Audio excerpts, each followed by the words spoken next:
وتلامنتين أصحابتنا فيسبوك magacaygu waa Bashir Nuur Maxamed maadaama aan u dabaaldegayno boqolkii maalmood ee ka soo wareegatay markii idaacadda BBC-da laanta afka Soomaaliga qaybteeda raadiyaha iyo digitalka laga soo wareejiyay London ee lagu soo wareejiyay Nairobi fadlan iyo ogolaada inaan idin la wadaago horumarkii aynu ka gaarnay muddadaasi qaybta warbaahinta cusub ee digitalka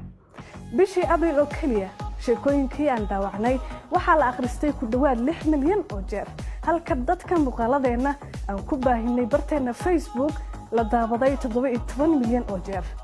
waxaana laga falceliyay ilaa 14 milyan oo jeer bishii Abriil sheekadii lagu dhageysiga badnaa waxay ahayd tii ku saabsanayd wiilkii doobiilaha ahaa ee reerkoodu dayriyeen waxaana dhageystay ku dhawaad 5 milyan qof halka tan xigtay oo ku saabsanayd maxkamadeyntii kiiska Caaisho Ilyas ee kufsiga ay daalacdeen 428,000 oo qof tirakoobyadaan idinla wadaagnay kasakow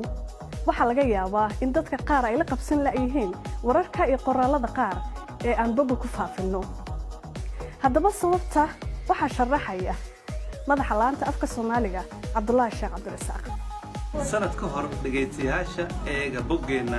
bbcsomali.com waxay in yar ka badnaayeen 2 milyan haatan 6 milyan ay gaareen bishii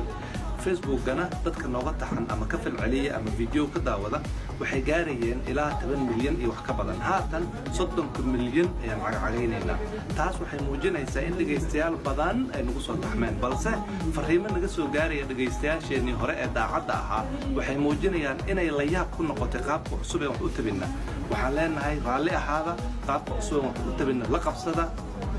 ma jirto sheeko aan ka cabsanayna ama aan ka xishoonayna sheeko kasta waan sheegi doonaa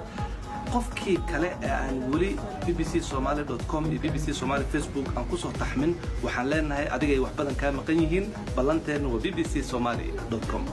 waan ku faraxsanahay inaad ka mid tahay asxaabtan ugu taxan fadlan muuqaalkan la wadaag asxaabtaada